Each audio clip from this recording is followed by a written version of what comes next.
The captain's scream tore through the silent cabin like a knife. "Any fighter pilots on board?" His voice shook with pure terror. In seat 14F, the sleeping woman's eyes flew open instantly. Nobody knew she had 6 confirmed kills. Nobody knew she commanded fighter squadrons. Nobody knew this exhausted passenger in jeans was about to become their only hope for survival against hostile military jets closing in at supersonic speed. Before you watch full story, comment below from which country are you watching. Don't forget to subscribe for more amazing stories. The Boeing 777 cruised smoothly at 37,000 feet over the Atlantic Ocean, its cabin dimmed to encourage rest during the overnight transatlantic flight from New York to London. In seat 14F, Captain Sarah Mitchell slept deeply, her head tilted against the window, dark hair falling across her face, wearing comfortable jeans and a plain gray sweater that gave no hint of her extraordinary background. Flight attendants moved quietly through the aisles with their beverage carts, speaking in hushed voices as they served drinks and snacks to passengers still awake. When they passed Sarah's row, they stepped even more carefully, noticing how peacefully she slept and assuming she must be exhausted from a long work week or difficult travel schedule that left her desperately needing rest. The elderly gentleman in seat 14E glanced at Sarah occasionally, wondering if he should wake her for the meal service, but decided against it after seeing how deeply she was sleeping. He whispered to the flight attendant that the woman next to him seemed really tired and probably needed the sleep more than she needed airplane food. The flight attendant smiled and nodded, making a note to check on her later, thinking this passenger was just another business traveler catching up on much-needed rest during a long international flight. Other passengers walking past to use the restroom moved quietly, careful not to disturb the sleeping woman who looked so peaceful and comfortable despite being cramped in an economy seat. What none of them knew, what nobody on that aircraft could possibly have guessed from looking at the relaxed sleeping figure in jeans and a sweater, was that Sarah Mitchell had spent 12 years as one of the most decorated fighter pilots in the United States Air Force. She had flown F-22 Raptors and F-35 Lightning II aircraft in combat operations over 3 different war zones, achieving 6 confirmed aerial victories that made her a modern combat ace, one of only a handful of women in history to earn that distinction. She had commanded tactical fighter squadrons, trained new pilots in advanced combat maneuvers, and executed missions so dangerous and classified that most details remained sealed in military archives that would not be opened for another 50 years. Sarah had retired from active duty just 8 months earlier after rising to the rank of lieutenant colonel, her decision to leave the military driven by a desire to spend more time with her aging parents and to pursue a quieter life after years of constant deployments and combat stress. She had accepted a consulting position with an aerospace company that designed flight control systems, work that kept her connected to aviation without the constant danger and separation from family that military service demanded. This trip to London was for a routine business meeting, nothing exciting or dangerous, just presentations and discussions about software updates for commercial aircraft systems. She had been awake for nearly 20 hours dealing with delays and meetings before finally boarding this flight, which explained why she fell asleep so quickly after takeoff, her body gratefully surrendering to exhaustion. The flight continued smoothly for 3 more hours, with most passengers either sleeping or watching movies on their personal screens, the cabin quiet except for the steady drone of engines and occasional sounds of people moving around. Sarah remained deeply asleep, her breathing slow and regular, her mind far away in dreams that had nothing to do with flying or military service, just peaceful images of her childhood home and family gatherings. The flight crew completed their service, collected trash, and dimmed the lights even further, expecting an uneventful remainder of the flight to London Heathrow where they would arrive shortly after dawn.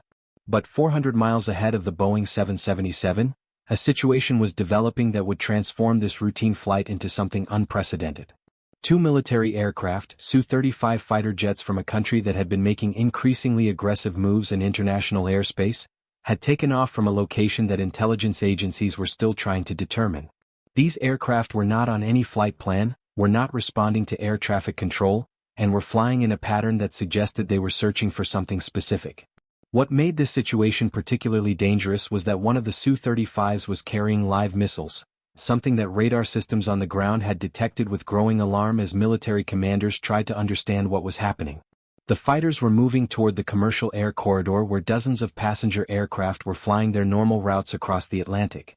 Standard procedure would be to divert all commercial traffic away from the military aircraft, but the speed and unpredictability of the Su-35s made it unclear which direction would be safe. Military jets from NATO countries were scrambling to intercept, but they were still 20 minutes away, too far to help immediately. Air traffic controllers were frantically trying to contact the hostile aircraft while simultaneously trying to warn commercial flights in the area, their voices tight with tension as they realized a catastrophic situation might be developing. On the Boeing 777, Captain Robert Hayes and First Officer Jennifer Martinez were flying the aircraft with casual competence developed over years of experience, their conversation ranging from family news to sports scores as they monitored instruments that showed everything operating perfectly. Their aircraft was not the closest to the military fighters, but it was in the same general airspace, close enough that the developing situation could affect them if things went wrong. When the first urgent message came through from air traffic control, Captain Hayes assumed it was a routine weather update or minor rerouting request, nothing to worry about on what had been a perfectly smooth flight. But the controller's voice was different, tight and urgent, using words that made both pilots sit up straighter in their seats. There were unidentified military aircraft in their vicinity, the controller explained, behaving erratically and not responding to communications, and all commercial traffic needed to be prepared for emergency maneuvers if the situation escalated. Captain Hayes acknowledged the message and immediately checked his radar, seeing nothing unusual, but he increased his vigilance and alerted the cabin crew to suspend service and prepare for possible turbulence, the standard cover story used when pilots did not want to alarm passengers but needed everyone seated. The situation deteriorated rapidly over the next 12 minutes. The Su-35 fighters changed course suddenly, accelerating toward the commercial air corridor at supersonic speed, their intentions still unknown but their aggressive flight profile suggesting hostile intent that sent chills through every controller and military commander watching the situation unfold. The NATO fighters were still 15 minutes away, too far to intercept before the Su-35s reached the commercial aircraft. One of the hostile fighters locked its targeting radar onto a British Airways flight carrying 312 passengers, the distinctive radar signature detected immediately by military monitoring systems that triggered emergency protocols across multiple countries. Captain Hayes received an urgent message instructing him to descend immediately to 25,000 feet and alter course by 40 degrees, instructions delivered in clipped military terminology that told him this was no ordinary situation. As he pushed the control yoke forward to begin the descent, his mind raced through possibilities, none of them good. First Officer Martinez was already on the radio trying to get more information. Her questions met with brief, tense responses that revealed how serious things had become. The cabin crew noticed the sudden descent and course change, experienced enough to know these maneuvers were not normal, and they began checking that all passengers were seated with belts fastened. Then came the message that changed everything. A military controller, breaking protocol in desperation, transmitted a message to all aircraft in the area explaining that hostile fighters were approaching with unknown intentions, that interception was minutes away but might not arrive in time, and that any aircraft capable of defensive maneuvers should prepare to execute them on command. The message included tactical aviation terminology normally used only in military communications, words like defensive spirals, chaff corridors, and evasion vectors that meant nothing to commercial pilots but would be instantly recognizable to anyone with fighter pilot training. Captain Hayes felt his mouth go dry as he processed the message. He was a skilled commercial pilot with 30 years of experience, but he had no military background, no training in defensive maneuvers against hostile aircraft, no experience with the kind of tactical flying that might be necessary if those fighters decided to engage. He looked at First Officer Martinez, seeing his own fear reflected in her eyes, and in that moment he made a decision that went against every regulation and procedure in commercial aviation. He reached for the cabin intercom switch, his hand shaking slightly, and pressed the button that would transmit his voice throughout the passenger cabin. His voice came out louder than he intended, nearly a scream, panic breaking through his professional training as the weight of responsibility for 347 lives overwhelmed his composure. Any fighter pilots on board? We need any military pilots, any fighter pilots, anyone with combat aviation experience, please identify yourselves immediately. The desperation in his voice was unmistakable, a sound that cut through the quiet cabin like a knife, jolting passengers awake and sending waves of fear through everyone who heard it. In seat 14F, Sarah Mitchell's eyes snapped open instantly, her body reacting before her conscious mind fully processed what she had heard. Years of military training had conditioned her to respond immediately to certain words and tones, and the captain's desperate use of fighter pilot terminology triggered instincts that had been drilled into her through thousands of hours of training and combat operations. She was fully alert within seconds, her heart rate elevating but her mind clear and focused, automatically shifting into the tactical mindset that had kept her alive through dozens of dangerous missions. The elderly gentleman next to her stared in confusion, wondering what had happened, why the captain was screaming about fighter pilots, what kind of emergency could possibly require that specific expertise on a commercial flight. Other passengers were reacting with fear, some crying, others pulling out phones to send what they thought might be final messages to loved ones, the panic spreading through the cabin like wildfire as people realized something terrible was happening. Flight attendants were trying to maintain calm, but their own fear was visible in their faces as they struggled to understand what was happening in the cockpit. Sarah unbuckled her seatbelt and stood up, her movements quick and decisive, the uncertainty and grogginess of sleep vanishing completely as she shifted into operational mode. She moved into the aisle and walked rapidly toward the front of the aircraft, her expression calm and focused in stark contrast to the fear surrounding her. A flight attendant moved to intercept her, standard procedure to keep passengers seated during emergencies, but something in Sarah's bearing and expression made the attendant hesitate. Sarah spoke quietly but with absolute authority, identifying herself as a retired Air Force fighter pilot and requesting immediate access to the cockpit, her words delivered with the crisp precision of military communication.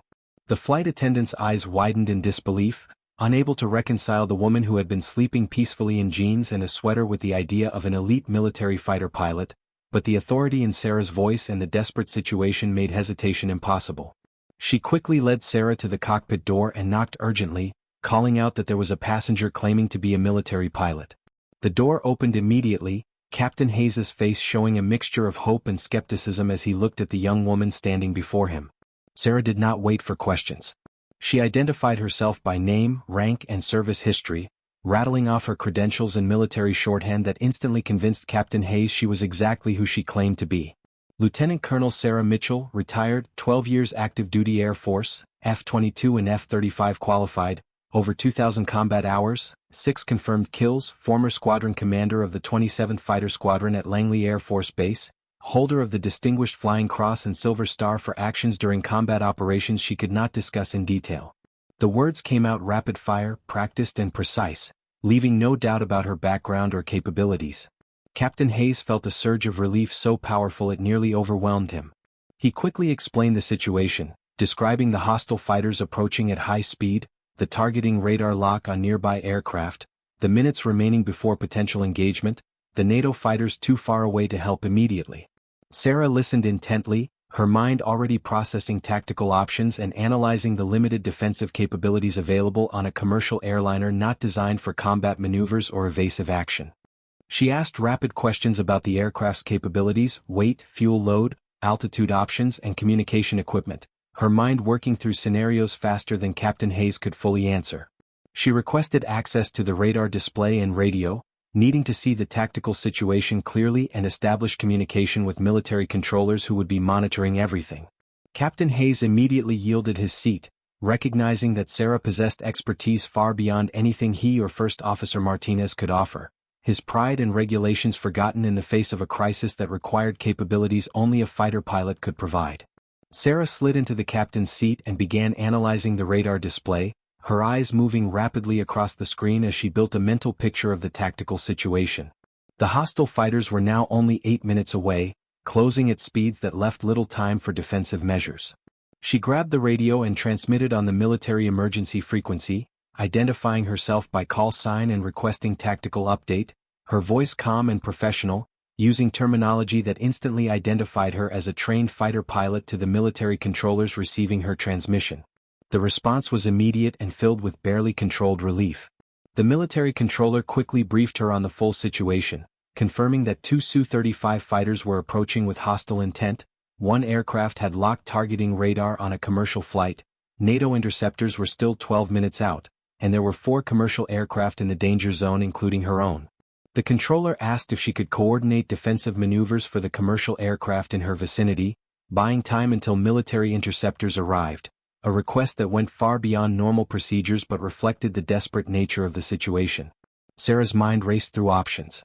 Commercial aircraft were not designed for aggressive maneuvering, their size and weight making them vulnerable to fighters designed for air combat. But she knew tactics that could work, defensive patterns that exploited the limitations of fighter pilots trying to engage slow-moving targets, maneuvers that would not win a fight but might keep everyone alive long enough for help to arrive. She requested immediate tactical control of all commercial aircraft in the area, an unprecedented request that would give her authority to direct the movements of multiple civilian flights. But the military controller did not hesitate, granting her authority instantly and directing all commercial pilots to follow her instructions without question. Sarah began issuing orders in rapid succession, using her knowledge of fighter tactics to position the commercial aircraft in ways that made targeting difficult. She directed 2 aircraft to descend while hers would climb, creating vertical separation that forced the hostile fighters to split their attention. She instructed pilots to prepare for aggressive turns on her command, coordinated maneuvers that would present minimal targeting opportunities while keeping all aircraft far enough apart to prevent collisions. Her voice remained calm and steady as she issued these commands, the years of combat experience allowing her to maintain composure while other pilots struggled with fear and confusion. The passengers on Sarah's aircraft could hear fragments of radio communication through the cockpit door, enough to understand that the sleeping woman from seat 14F was now directing multiple aircraft through some kind of military emergency, her calm, authoritative voice in stark contrast to the terror spreading through the cabin. Flight attendants did their best to keep passengers calm, but everyone could feel the tension, the knowledge that something unprecedented was happening, that their lives depended on a woman most of them had barely noticed before. The hostile fighters appeared on radar, moving incredibly fast, their tracks showing they were heading directly for the cluster of commercial aircraft. Sarah watched their approach with clinical detachment, her mind calculating angles and speeds, timing her defensive maneuvers to coincide with moments when the fighters would have difficulty maintaining radar locks. She had fought against aircraft similar to Su-35s in simulation training, knew their capabilities and limitations, understood how their pilots would approach engagement with slower targets. When the fighters were 4 minutes away, Sarah issued her first defensive command, directing all aircraft under her control to execute simultaneous turns in different directions, a coordinated maneuver that broke up the neat formation the commercial planes had been maintaining. The pilots hesitated for just a second, their training telling them not to deviate from assigned flight paths, but the urgency in Sarah's voice and the military controller's confirmation pushed them to comply. 4 massive commercial aircraft began turning in different directions, their movements slow and ponderous compared to fighter jets but coordinated with precision that Sarah orchestrated like a conductor directing an orchestra. The hostile fighters reacted with confusion, their targeting solutions disrupted by the unexpected maneuvers, their pilots clearly not anticipating that commercial aircraft would take defensive action. The lead Su-35 broke its radar lock on the British Airways flight, searching for an easier target as the commercial aircraft continued their turns. Sarah watched the fighters' movements carefully, recognizing patterns in their behavior that suggested the pilots were aggressive but not highly experienced, making decisions that were tactically questionable and revealed exploitable weaknesses. She issued another series of commands, directing altitude changes that created 3-dimensional complexity in the airspace, making it difficult for the fighter pilots to maintain situational awareness while tracking multiple targets. Commercial aircraft descended and climbed on her orders, their movements creating a defensive pattern that exploited the Su-35 pilots' apparent lack of experience with complex engagements against multiple non-military targets. Sarah was essentially flying 4 aircraft simultaneously through her commands, using each plane's position to complicate targeting solutions for the hostile fighters. The fighters made several high-speed passes through the area, clearly trying to intimidate or find easy targeting opportunities, but Sarah's defensive coordination kept all commercial aircraft moving in ways that presented difficult angles and minimal exposure time. The hostile pilots grew increasingly frustrated, their aggressive maneuvers becoming more erratic as they struggled to adapt to commercial aircraft that refused to fly straight and level like easy targets. Sarah recognized the signs of pilot frustration and anger, emotions that led to mistakes in combat, and she pressed her advantage by timing maneuvers to coincide with moments when the fighters were out of position. Captain Hayes and First Officer Martinez watched in amazement as Sarah orchestrated the defensive dance, her hands moving confidently across controls, her voice never losing its calm authority as she issued commands and processed information from multiple sources simultaneously. They could see the hostile fighters on radar making repeated attempts to establish targeting solutions, each attempt disrupted by Sarah's perfectly timed defensive maneuvers that kept all commercial aircraft just out of optimal attack positions. This was combat flying applied to commercial aviation, tactics they had never seen or imagined, expertise that only someone with Sarah's background could possibly provide. The passengers could feel the aircraft turning and changing altitude repeatedly, movements that were aggressive for a commercial flight but controlled and purposeful rather than panicked. The flight attendants had stopped trying to serve or calm passengers. instead strapping themselves into jump seats and holding on as the aircraft maneuvered in ways that strained safety margins while remaining within technical limitations. Everyone understood they were in a life-or-death situation, that the woman in the cockpit was fighting for their survival using skills none of them could fully comprehend. 6 minutes into the engagement, the hostile fighters' behavior changed suddenly. The lead Su-35 broke away from the commercial aircraft and accelerated to supersonic speed, its wingmen following close behind, both jets departing the area at maximum velocity. For a moment Sarah wondered if they had simply given up, frustrated by their inability to target the maneuvering commercial aircraft, but then the military controller's excited voice came over the radio with the explanation. The NATO fighters had arrived earlier than expected, 4 F-15 Eagles approaching at high speed with weapons hot, their presence detected by the Su-35 pilots who wisely decided retreat was better than engagement against dedicated air superiority fighters. Sarah maintained defensive positioning for another 2 minutes until the military controller confirmed the hostile fighters had left the area completely and were being escorted back to their origin point by NATO fighters whose presence ensured no further aggressive action. Only then did Sarah allow herself to exhale slowly, the tension draining from her body as the immediate danger passed. She issued final commands to the commercial aircraft under her control, directing them to return to their assigned flight paths and altitudes, thanking the pilots for their trust and cooperation during the emergency. Captain Hayes reached over and shook Sarah's hand, his grip tight, his eyes showing emotions he could not quite express in words.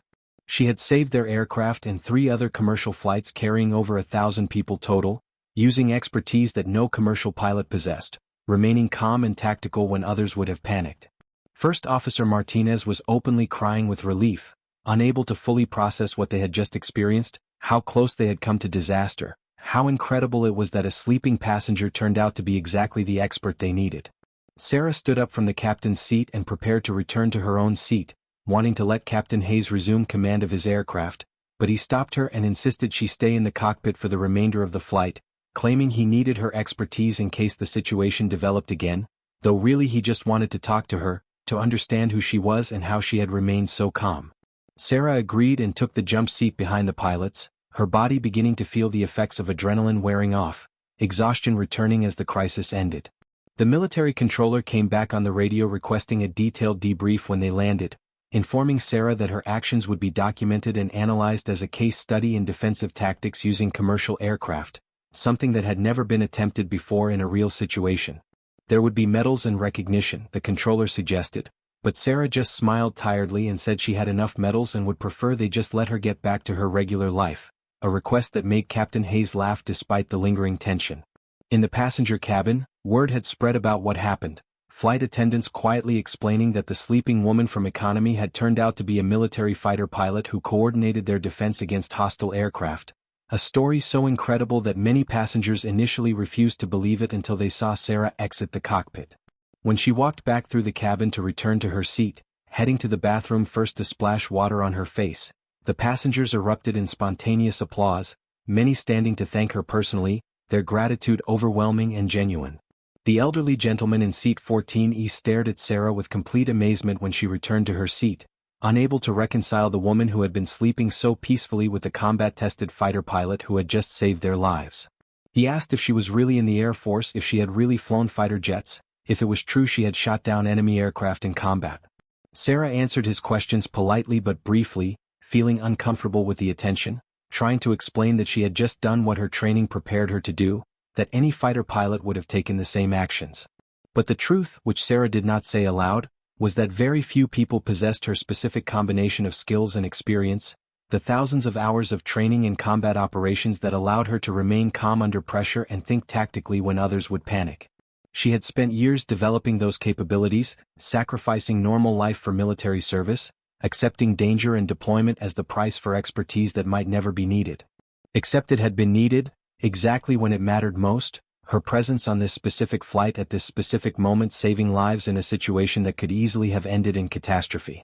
The remainder of the flight to London was quiet, most passengers too emotionally exhausted to do anything but sit in silence or sleep fitfully. Sarah tried to rest but found it difficult, her mind replaying the engagement, analyzing decisions she made, wondering if there were better tactics she could have employed.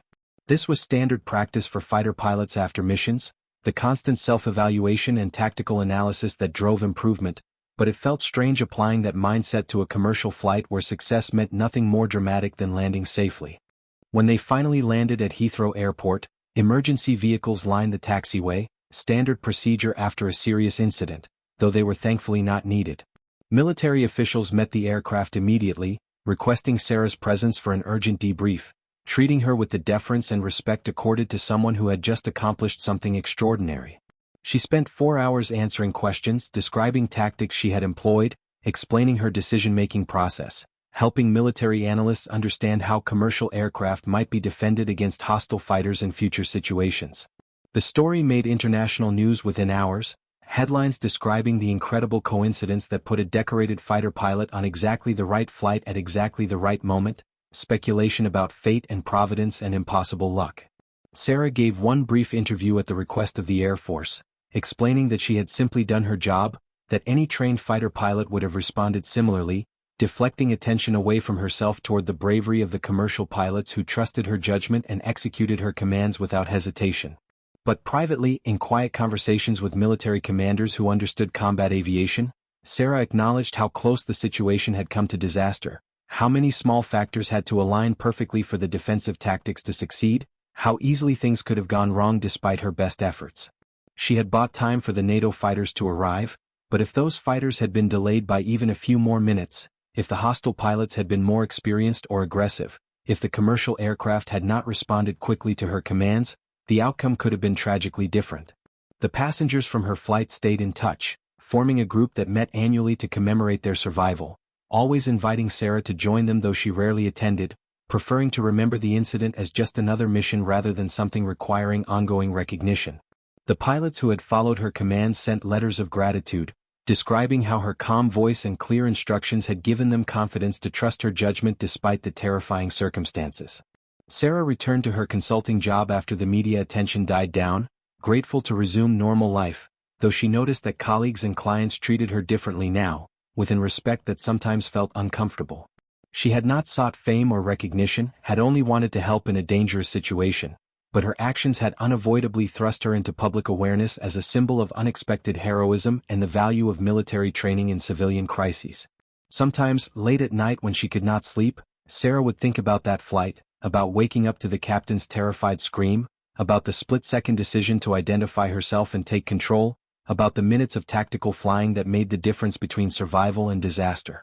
She wondered about the hostile pilots, what they had been trying to accomplish, whether they had faced consequences for their aggressive actions.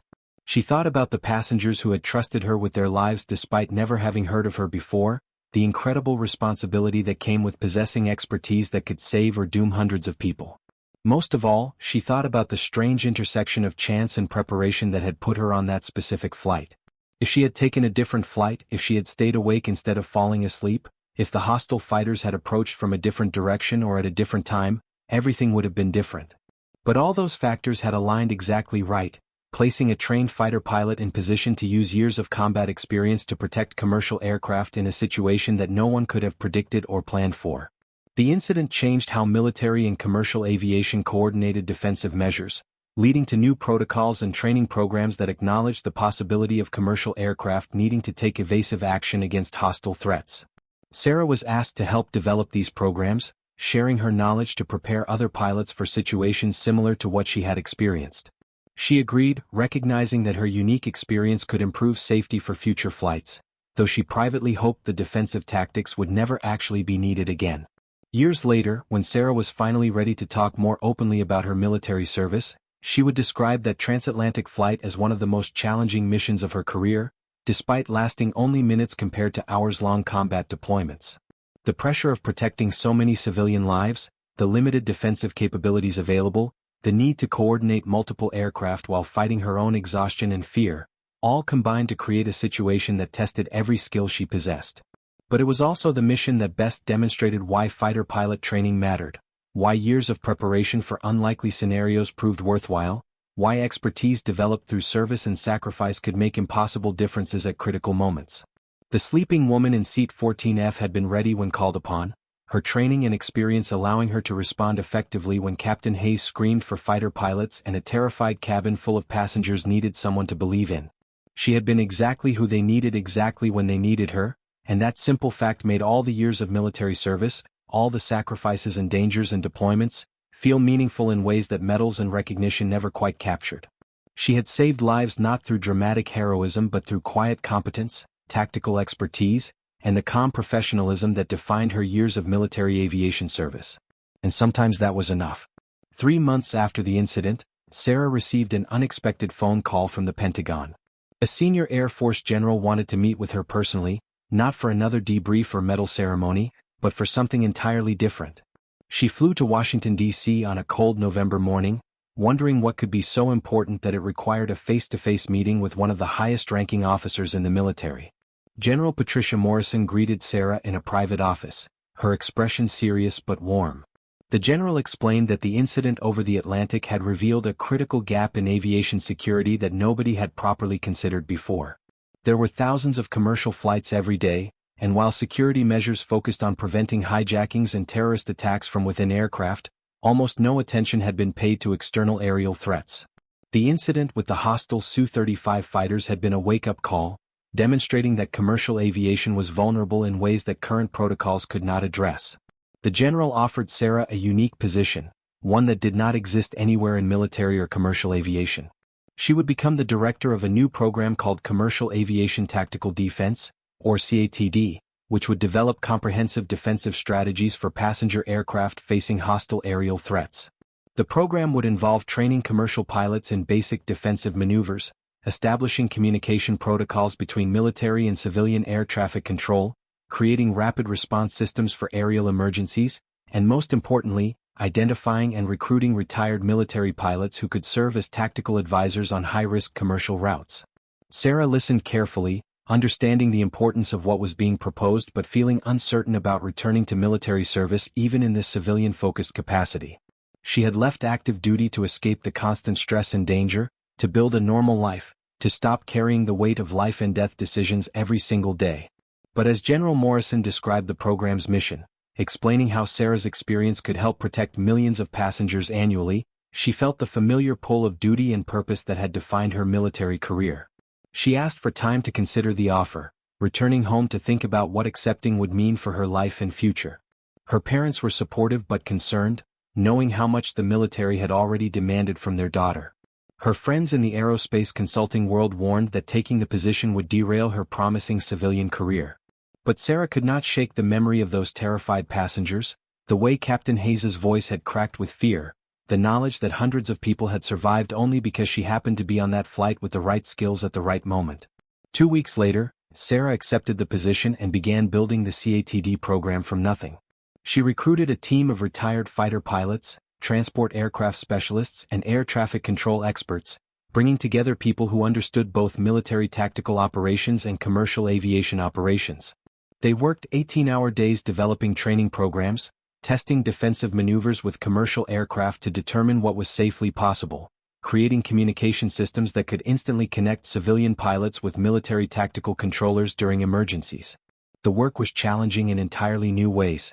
Sarah had to navigate bureaucratic obstacles in both military and commercial aviation sectors, convincing skeptical officials that the program was necessary and practical. Airlines were initially resistant, concerned about costs and potential panic among passengers if defensive tactics became public knowledge.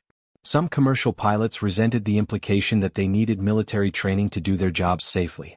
But Sarah persisted, using the Atlantic incident as undeniable proof that threats existed and preparation was essential.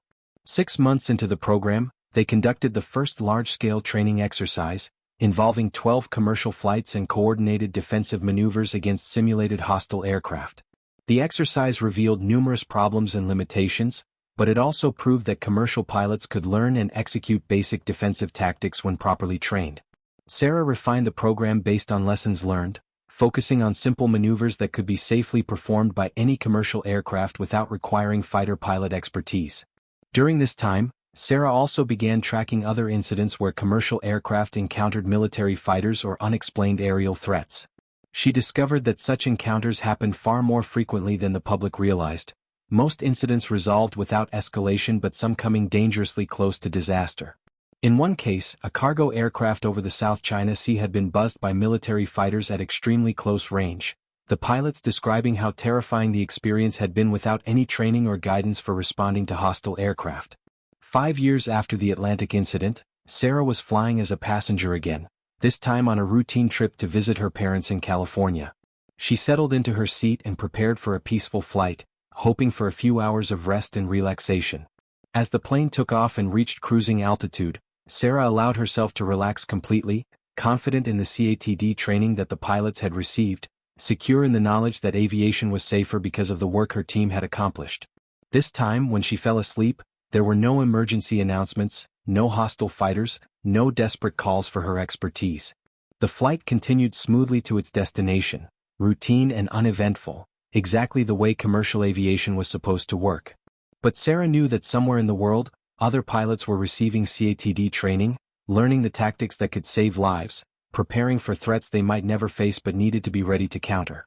She had been the sleeping passenger who woke up to save a plane full of people, but more importantly, she had ensured that future emergencies would not depend on the impossible luck of having a fighter pilot randomly present.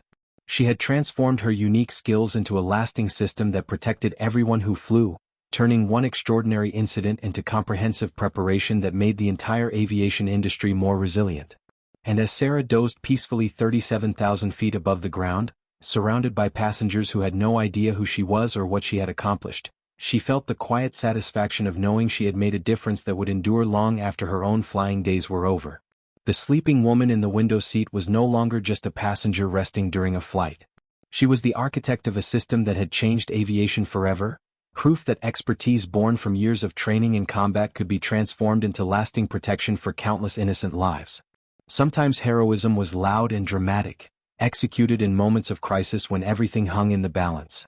But sometimes heroism was quiet and persistent, built through years of patient work to prevent future crises before they could develop. Sarah had done both, and as she slept peacefully on this uneventful flight, she carried both kinds of heroism with equal pride and humility, knowing that both were necessary and both made the world a safer place.